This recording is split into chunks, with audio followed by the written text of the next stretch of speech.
So I'll be able to get something earlier. And I don't think it's super. We don't look at it right away. No, I was looking at this. Well, I looked at it as soon as I. My thought process was, oh, I'm going to change these things. Unless it's something like involved. Which ones? Yeah, it's pretty much.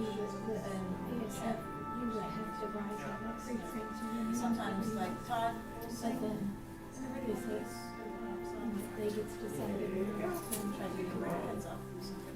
Sounds good.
Welcome to Wednesday Night Satsang.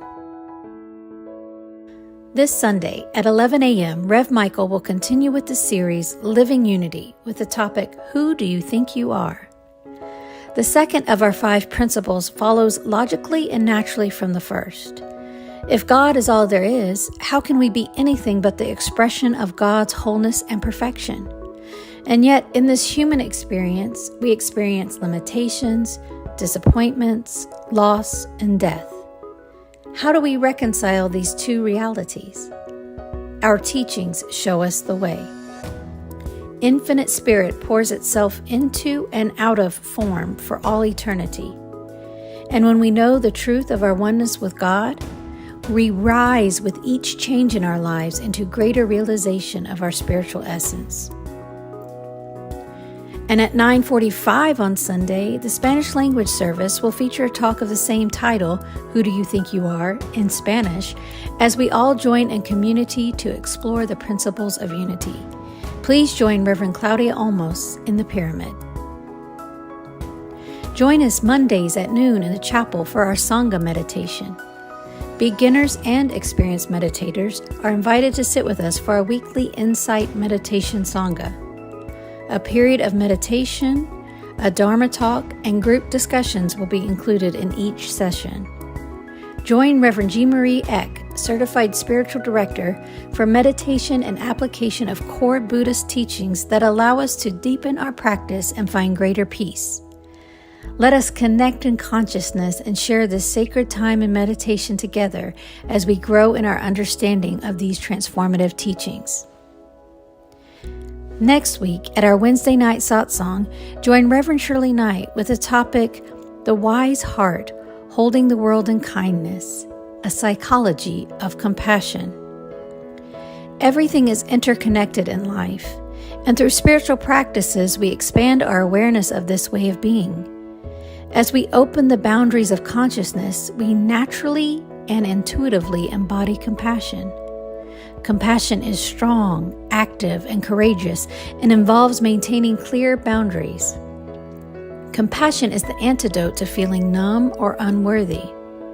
Both unity and Buddhism teach that we suffer not because we are sinners, but because we have forgotten our connection with oneness.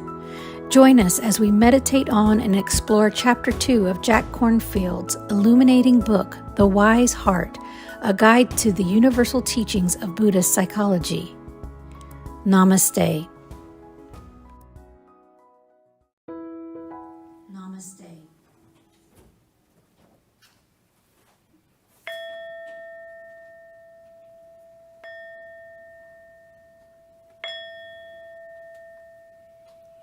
As we settle into the evening, I invite you to close your eyes if you're comfortable, getting centered. We've dedicated this time for our spiritual renewal, refreshment, for the benefit of body, mind, and spirit. And so we release any obstacles, just breathing into this moment where we open our hearts, open our minds to the compassion, the love, the learning, the progression, the joy of being together, the joy of being in the space that we have chosen, knowing that we are connected, always and everywhere with the all in all, that all is one. And so it is. Amen.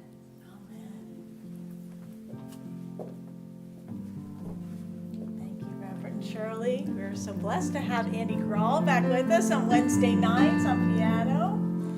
I invite you all to join with us in singing our chants tonight. Our theme this evening is about remembering our innate goodness. And so we're going to remember that with our song, All Good, All Good. Please sing with us.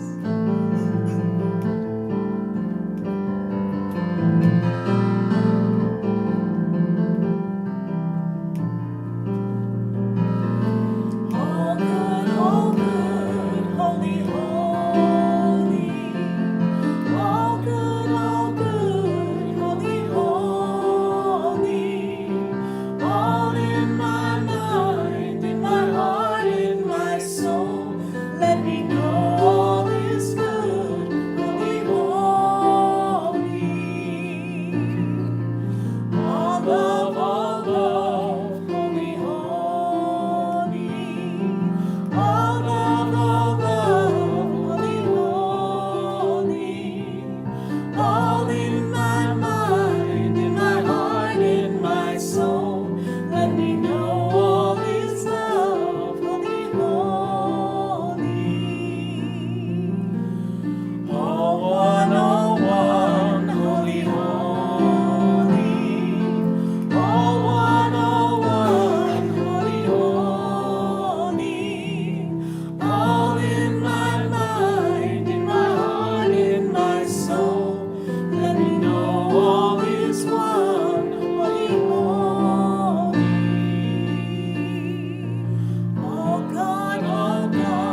to our mantra chant tonight. It is from the Sikh tradition, Ad Gure Name. It is a mantra for divine protection. So when we know all is good, all is one, all is God, we know God's presence is in and around and within us and our experience. And so we chant this to remember this truth and that we are one with the divine.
Meditation,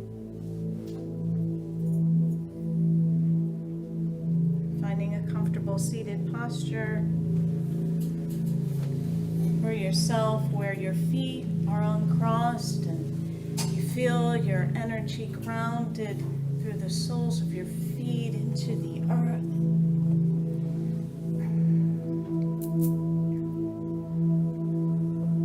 Feeling your spine stretched in such a way that you feel energy flowing through your spine, through the crown of your head, to that which is beyond, to the infinite.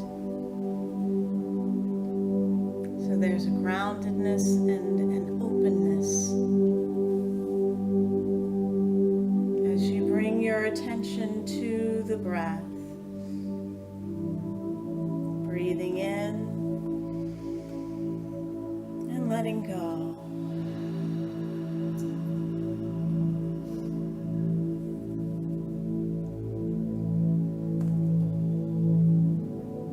Centering into the natural rhythm of the breath.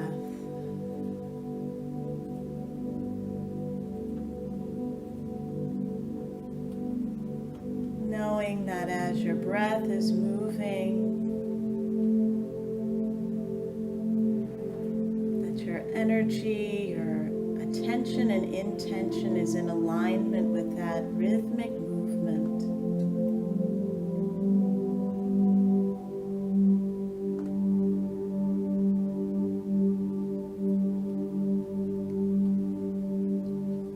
Noticing where you're feeling movement of breath in the body,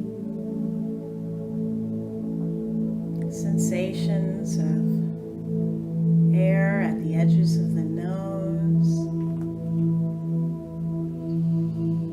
As you inhale cool air, reaching the back of your throat, your lungs expanding, the rise and fall of the belly.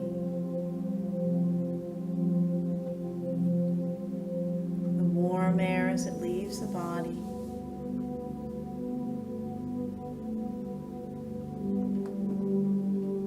The beautiful process of your body knowing just what to do with the useful oxygen and the release of what no longer serves. Knowing that the air that you've released, it goes out and blesses the atmosphere. As you come into peace with your internal beingness.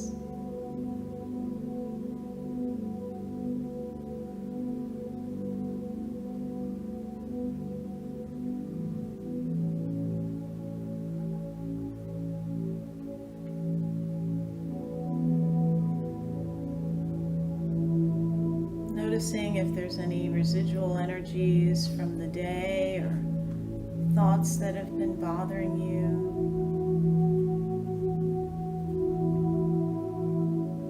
Any discomfort in the body.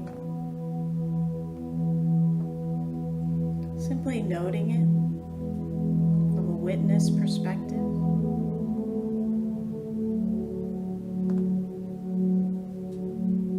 Bringing your presence to it rather than letting it go unconscious.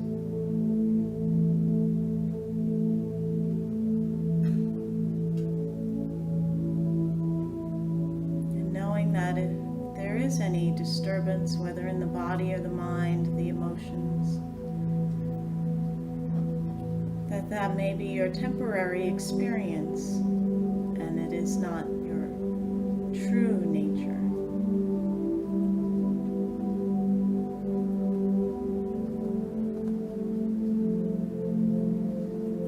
Bless our lives, our experience of the body, of the mind in this moment. And allow it to serve the purpose of our intention for freedom and for awakening once again to the truth of our being.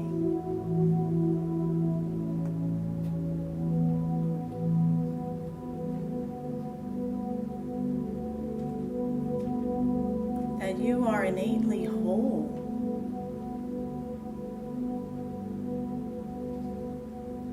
You are light.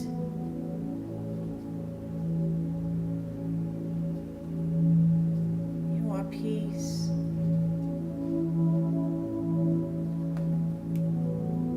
You are love.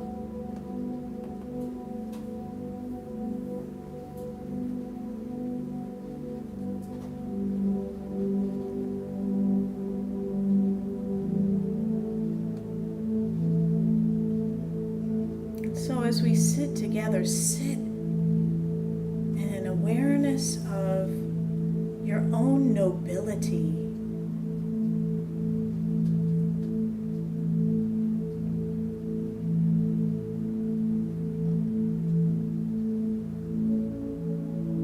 Sit as the divine sits. Sit in your power.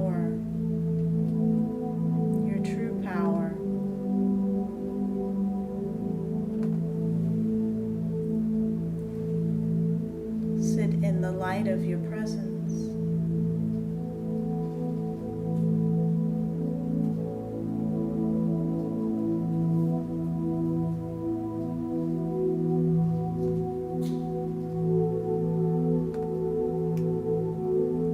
Sit in a knowingness of your strength,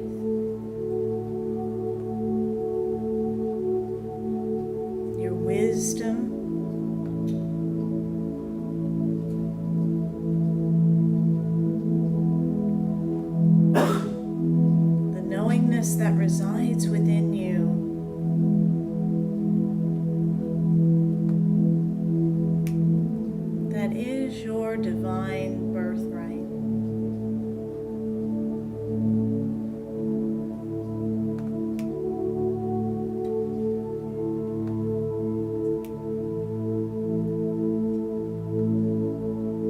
Breathing.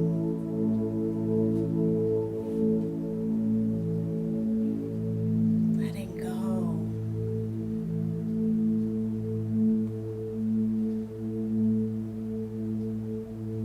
Honoring yourself because you are honorable.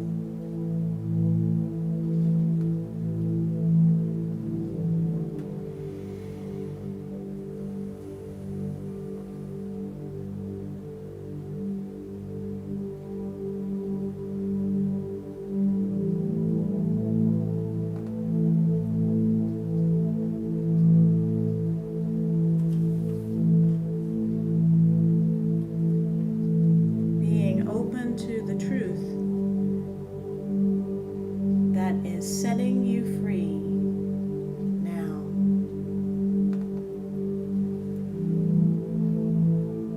Free from limited ideas that you have held, which were only ever an illusion.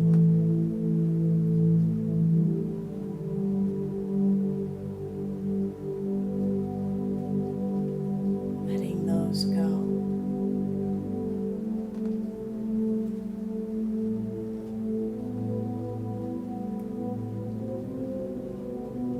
Allowing your body and mind to be informed by the spirit you are.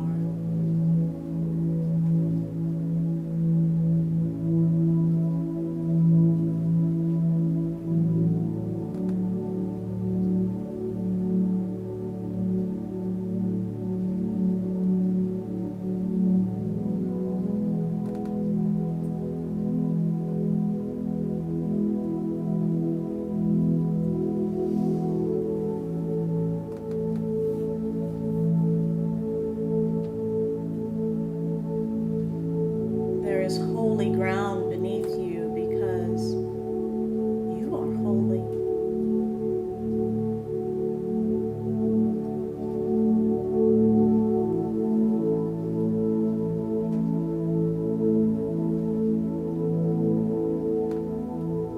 Feeling that holiness arise like a beacon of light within you. Informing every cell of your being with light, with love, with peace, with ease.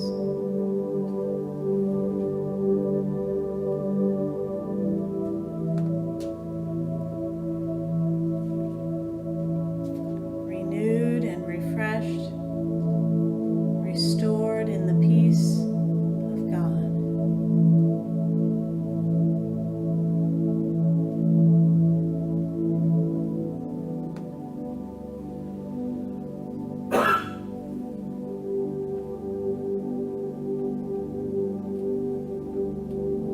Begin to return our attention now to the body as we prepare to bring our attention back to this space. Moving your body as feels comfortable for you in this moment. Let go of any stiffness. Smile into the face. Gently allow light into your eyes as we see this moment new. And so it is. Amen.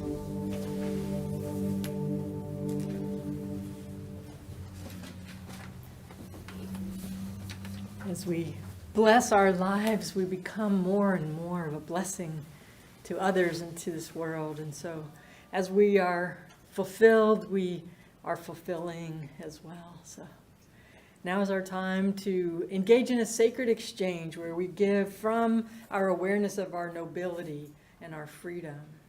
So you can give in the room, of course, or through PayPal, Venmo, from the website, text to give, many options, and we so appreciate your presence, your gifts, your talents, your resources, energizing this ministry, this campus, and who we are. And let us bless our offering together. Divine love, through me, blesses and multiplies all the good I am and have, all the good I give and receive. So it is. So it is. Please sing along as you're guided.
Thank you, Andy. Do you feel a shift this evening as we remember the truth of who we are? Isn't it amazing how quickly we can forget and get caught up in all the stuff of life? I remember hearing that song in a chapel service when I was at Unity Village. It's so simple and so healing, just taking that in and remembering it again and again. So welcome to our new series for 2023, starting off, and many of us were at the Whitestone. Who was at the Whitestone last week? So we've got our new refreshed energy as we're moving forward with our word. And on Wednesday night satsang, we're returning to our roots and bringing you universal spiritual teachings that align with unity or from different path. This particular one that we're going to be moving forward on this journey is Jack Kornfield's book, The Wise Heart. Jack Kornfield is my meditation teacher who trained him, Robert Brummett. And so he's like my granddaddy meditation teacher. And I love Jack Kornfield. I've done online courses and things with him. He's just so inspiring and so relatable, and just really thought it'd be perfect for this experience that we're sharing on Wednesday nights. So this book is using universal teachings of Buddhist psychology as a path for us to discover our unlimited capacities for extraordinary love, freedom, joy, and communion with all life. Does that sound good? Yes. Yes. So we begin with this question. My question for you is, who are you really? Who are you really? We return to that question as the basis of really any spiritual teaching. Whenever we begin a new series, it seems like that is the key question, that is the foundation of which we build upon, is remembering who we are really. And how we approach our lives depends on how we answer that question for ourselves, right? Last month I shared a story about a Buddhist temple in Thailand that had a statue of the Buddha that was covered in clay. You may remember that, for 500 years. And the monks had forgotten that this statue was covered in clay. They put the clay on it to protect it from warfare, and because it was very precious. But they just completely forgot that the gold was under there until 500 years later. It started to crack. They needed to repair it, and they looked in and they were amazed. They were amazed. And our spiritual path is so much like that, isn't it? We put our armor on. What is that armor for you? Whatever came up in your life that was to protect you from fear, from harmful people, from insult and injury, whatever it happened to be, we put our armor up to keep ourselves safe, because innately we know we're precious. We know there's something to be protected. And what happens is we start to believe, like these monks believed, that the clay Buddha was the Buddha, that was their Buddha. And we believe that this armor, this protection is us, this personality, and we start living from it. The protective layer, the defensive layer.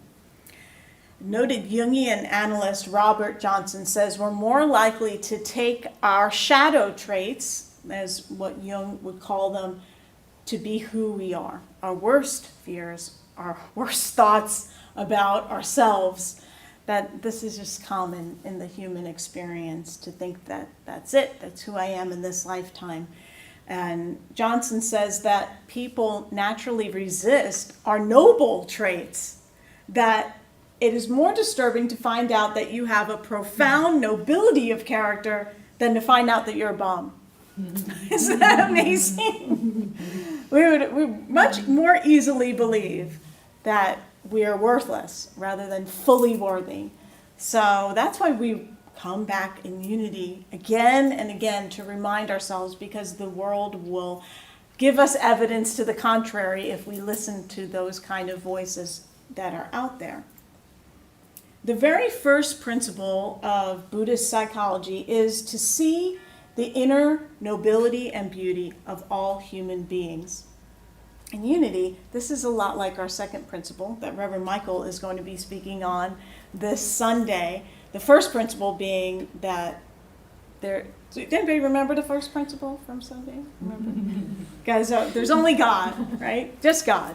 God is everything, everywhere, in everyone, as all things, right? So in Buddhism, they don't get distracted with anything out there. They really focus more on the inner divinity experience. And that's something that as unity teachings were evolving, as our founders were studying all the great religions, that from the Eastern tradition, this awareness of the inner divinity is something that they said this is a universal spiritual truth, and this is going to be the foundation of our teachings as well.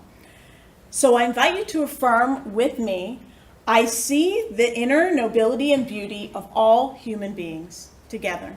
I see the inner nobility and beauty of all human beings. Breathe that in. So in order to do that, to see that in others, we begin with ourselves, right? Always comes back to doing the work yourself so that you can do it with other people. Jack Kornfield shares that the frightened and damaged self is not who we are. Breathe a sigh of relief there. It's not who we are.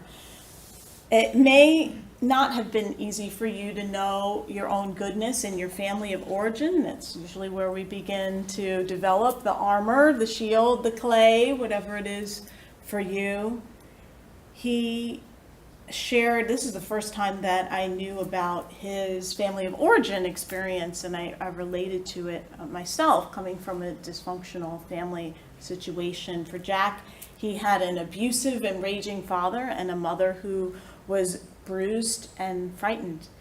And he never knew when he went on a family vacation if his dad would slam his mom's head against the windshield, if there was somebody cut him off in traffic, if he would take it out on his boys. He had 4 boys, and at that time, his mom was told, you stay together for the sake of the kids and that kind of thing. And so this abusive behavior just kind of kept going on. And even though this was happening, Jack knew inside him, without anyone telling him, that there was more to life than this. That this unhappiness was not all that he was available to him and that he could experience. And he imagined, as many children do, in situations like this, that one day, maybe, a gentleman would come knocking on his door and say, you and your brothers were left here because you had to be taken care of by this family, but we're going to take you back. Your parents really are the king and the queen. So, what a wonderful idea of his nobility, that there was a rightful family that was kind and loving and saw the truth of who he was. He said out of this fantasy that he had as a child arose one of the strongest currents in his life, which was to be a part of something worthy and something true. And so he sought that and sought that and sought that until he ended up in a monastery in Thailand studying these Buddhist teachings. He was seeking his real family of noble birth. And so we know that in unity, that we are children, and now adult children of God, right? Our birthright is our divinity. And so we are a part of a noble family. And we know that we can only really know that truth through spirit, through an inner awareness of coming to that realization. Original goodness is not just an uplifting phrase. It's a process that we go through, and to realize this goodness, and through realizing this, we transform the world by practicing it. So it doesn't mean that we ignore the problems in the world, that we ignore people's sorrows. It's actually quite the opposite of that. And it also doesn't mean that we don't have good boundaries with unhealthy people. We want to make sure that people who are unstable, violent, that we don't leave ourselves vulnerable to them. We use our wisdom and judgment, good judgment in that. But to find the dignity in others, we must acknowledge their suffering, their humanity in their experience. The most central of Buddhism's psychological principles are the 4 Noble Truths. And the first one is that suffering is an inevitable part of life. it can be hard to talk about this in modern culture because we have a tendency to bypass, to want to just cover that over, to not talk about it, to avoid difficult conversations and discomfort at all costs. Yet, we know when we're suffering how good it feels to be seen, and for someone not to just say, "Oh, you'll get better," or "That's no big deal," or whatever. To say, to see you in the suffering, to acknowledge that, it can be refreshing and really helpful. I just finished a Netflix series. And I was watching that. I fell in love with Harry and Meghan. You watch that? And I love it. And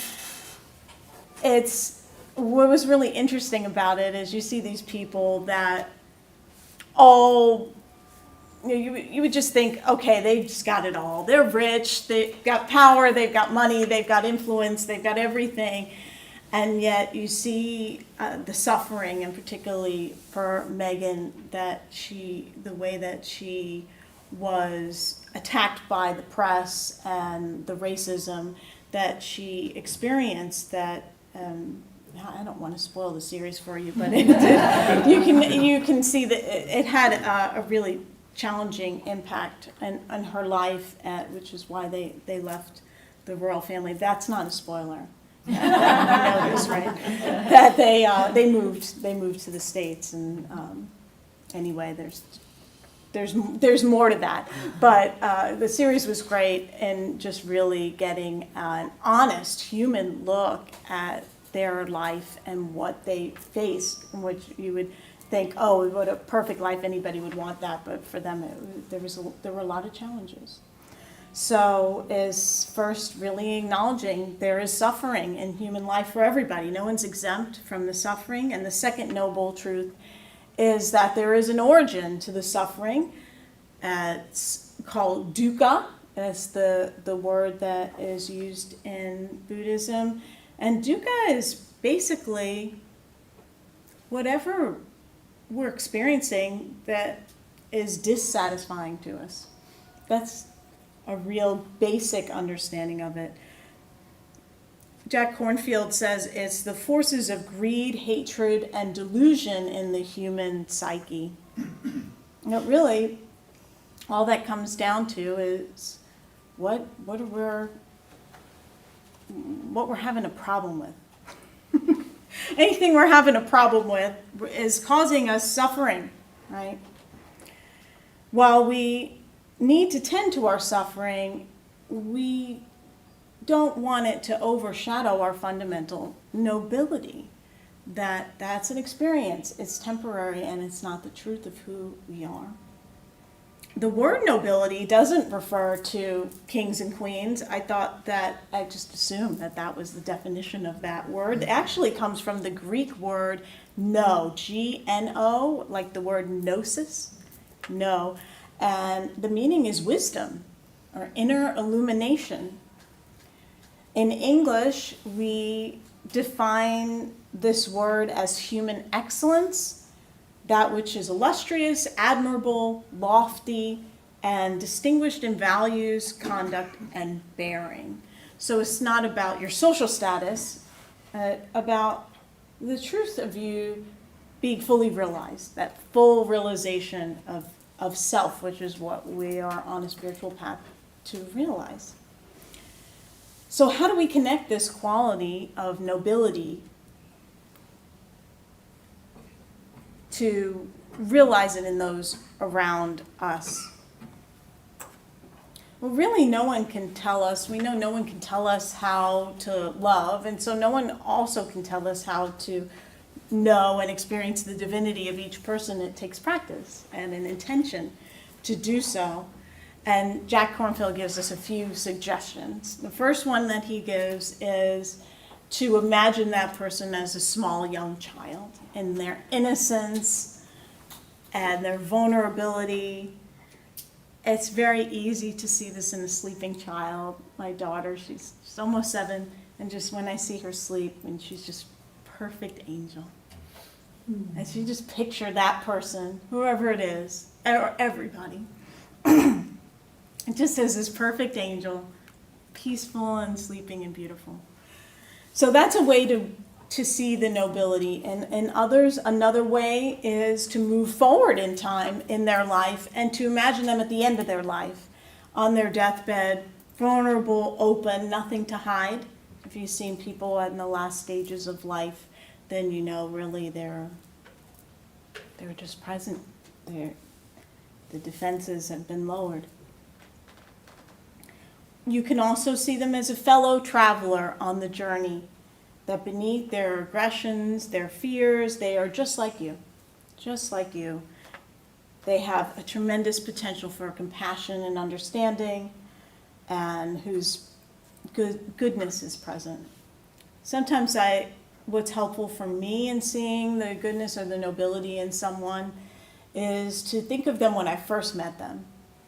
Like if there is a part of our relationship that isn't working, that usually when you first meet someone, there's warmth, there's friendliness, there's a connection. So sometimes that can help if there's a kind of a personal relationship to return to that. But he gives us different options and just invites us to experiment and see what works for you. Maybe different things will work with different people. But whatever you can do to return to that awareness of the innate goodness in each person, and especially those that you may struggle to see that with. It's very easy to see nobility in the people who are our world's great moral leaders. Monday is Martin Luther King Jr. Day, and we honor him, and it's so easy to see how he showed up as love and light and in service. Nelson Mandela, when he walked out of prison, he didn't walk out in anger and resentment. He walked out with a spirit of courage and dignity after 27 years of torture and hardship. We can see this same kind of spirit in healthy children. Spend time with children. You can spend time with my kid at church and see how she's just so full of joy, and there's just a natural beauty. And all the kids here, of course, all children who are, in a healthy spirit. They express Buddha nature, and they allow us to awaken to our Buddha nature when we see it and we remember it, remember that light. The Buddhist teachings reveal that inner freedom is available to us in any circumstance in life. And he gives this great example of Viktor Frankl, the wonderful psychologist who survived the Nazi concentration camps. He was the only person in his family to survive. And what he shares is that in spite of the great suffering that was happening all around him, that he found a path to healing, that even in the worst possible situations, you can find a path to healing. And he wrote this: "We who lived in concentration camps can remember the men who walked through the huts, comforting others, giving away their last piece of bread.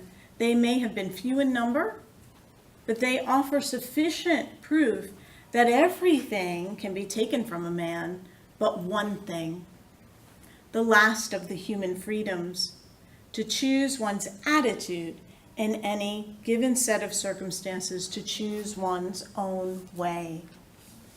And so that's our choice in any moment, any circumstance, to choose our own way.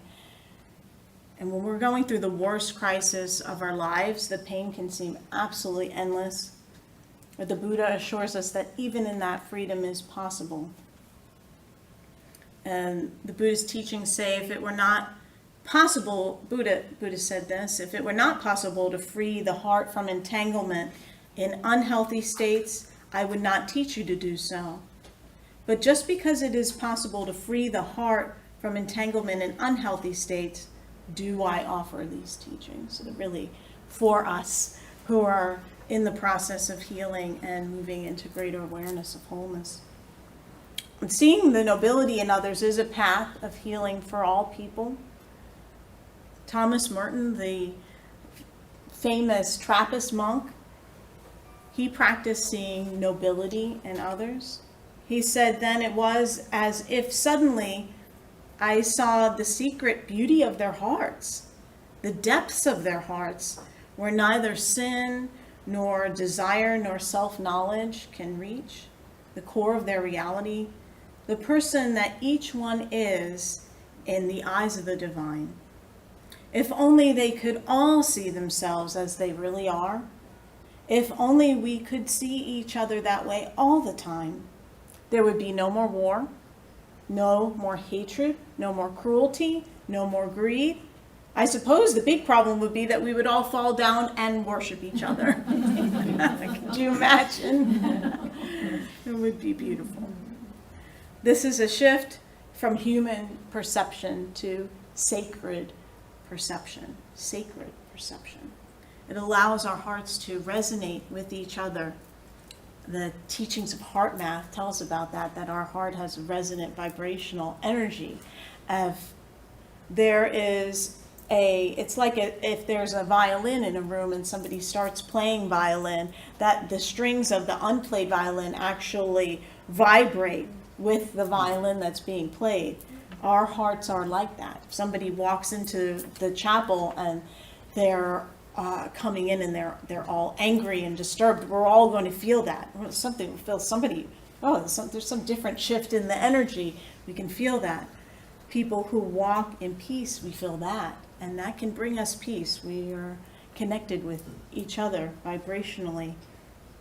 And unless we're mindful, this mind state of another person can overtake ours. So we can create a resonance for others, a resonance of admiration, of respect for each other, when we practice the simple act of namaste. Namaste. We sing namaste at the end of the service every week. And it's a practice that they do in India all the time. People see each other, they put their hands together, they bow, and they say namaste, which means I honor the divine within you, which is different than our Western practice of handshake, or might be a fist bump or something. But the traditional handshake, which really Jack Kornfield says that's more of showing that you're coming and you're in peace, like you're a safe person, you're not holding a weapon. It's a friendly handshake. But this is beyond just a simple handshake. This is not saying more than I will not harm you, is saying I see that which is holy in you. It's a spiritual act. And he closes this teaching, and I'll close my talk tonight with one of the most radical visions for the world that will transform everyone that you touch, is recognizing the innate divinity, the goodness in each other, and knowing the freedom of heart that is available wherever we are. Namaste. Namaste.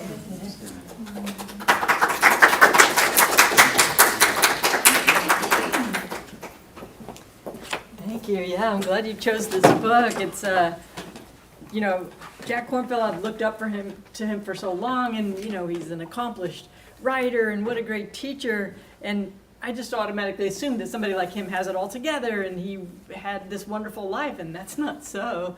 So he gets very personal, like you were saying, talking about his background and how he was raised, and with some trauma and some difficulty, and of course that led him on his spiritual path, like you said. So it's just interesting how sometimes we can put people up on a pedestal and they've been through suffering. They still experience life.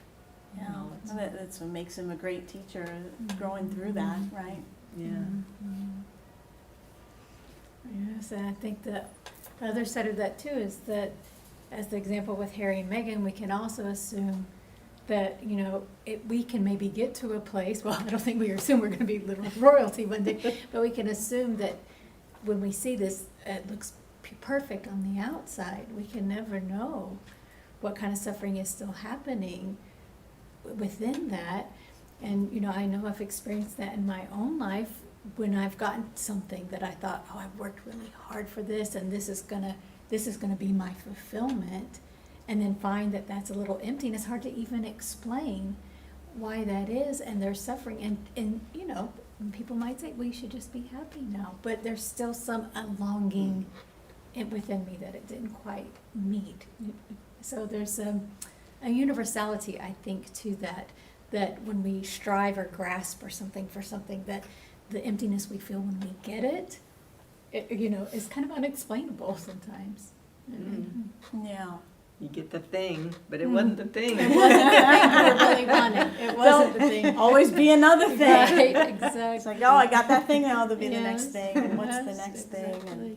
And Yeah, and you were talking about just seeing the dignity and the nobility in everybody, and it reminded me of prison ministries, and I think he even maybe refers to that, but I know my mom was involved in a prison ministry called Kairos, and they would just go into the prisons and just treating the inmates as if they have dignity and nobility and their worth, and even just that can be so transformative, instead of just being another number or shuffling from room to room or whatever. Just yeah, we've got to leave room for people in our lives to transform. If we are walking a path where we know I have the potential to transform and change and grow and not just be this limited idea of myself, I don't know how you can walk that path honorably without knowing that for each and every person and holding that possibility. And even the most difficult people can have the biggest transformation. As I always think about the Apostle Paul and how he persecuted Jesus and then he became his biggest fan. So it can happen. Well, I know, for me, I know when I am suffering, I know how I act towards other people, right? I'm not loving. I'm not generous with my time. I'm not generous with my resources. When I feel contracted or I feel small, then I behave in small ways to other people. So if I hold to the divinity of all people, the nobility of all people, when I see people acting in those ways towards me, I know, I remember, I'm there, I get there on a daily basis where when I feel small or contracted, then I start to withhold, or I'm not the open and loving person that I want to be. So it hurts when I'm like that. It hurts me too. So I know that actually is causing suffering for that beloved when they can't share their love and when they feel like they can't share their generosity. It's a painful place to be. And so, while you were speaking along with that, I was thinking about humor. Because there's humor that, of course, is malicious and that tears people down, but there's also a way, I think, of being funny where you still recognize the nobility and the dignity of the other person, but you're just kind of making fun of humanity. That, we could all have some of those foibles. laugh at ourselves. Yeah, just a different type of humor. I also think it's important that we be willing to ask for someone to help us remember when we forget, because I need to do that at times, many times, I think. So pray with me and help me to remember, because I'm struggling right now. And that's what community is about. Yes, for sure. Yeah. Well, thank you for being with us tonight, Okay, Stacy. I'm so We'll be seeing grateful to more be Stacy here. and Yeah. Jeanmarie, of course, on Wednesday nights. Shall we move into our prayer time? Thank you, So we just take all this in and know that we are always progressing and having opportunities and possibilities. We feel grounded in the teachings, feeling grounded in this space, feeling connected to this vibrant, thriving, joyful community where we can bring our whole selves, the joy and the sorrow, knowing that we are seen and we are heard. And that so often that's just what people want, is to be seen and to be heard. And we get that here in this space, in this activity. And so from this expanded awareness, let us pray for others and speak their names into the room.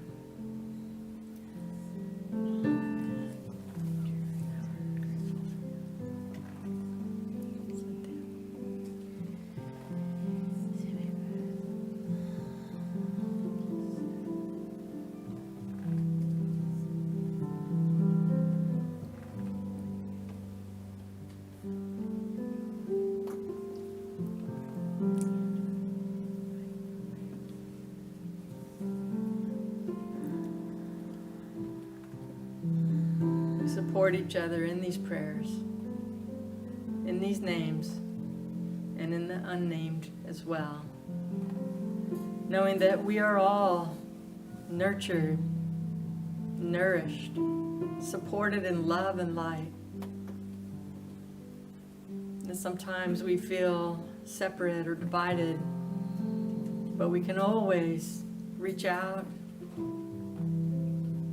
become more aware and more connected of this inner divinity, the divinity in all people, the consciousness in all beings and in all things.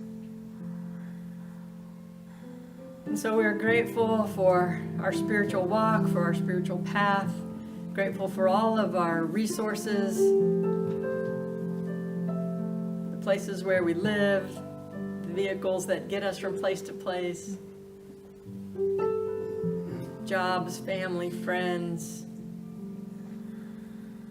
heat and air conditioning, and all of the contributions, good food, clean water, air to breathe. We are all one web of life, shining our light, bringing our energy into this web. And with this light, we heal. We are a healing presence.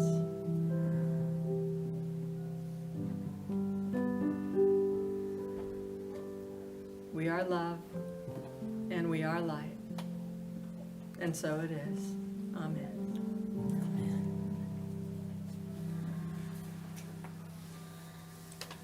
As we close this time together, we honor the nobility in all beings through our metta practice. Please join in saying the words of this prayer together. By the power of this practice, may all beings have happiness and the causes of happiness.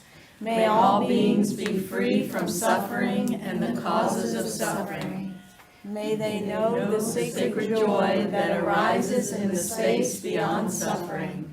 May they rest in equanimity that knows no grasping or hatred. May they experience the equality of all beings. May my practice be a benefit to all.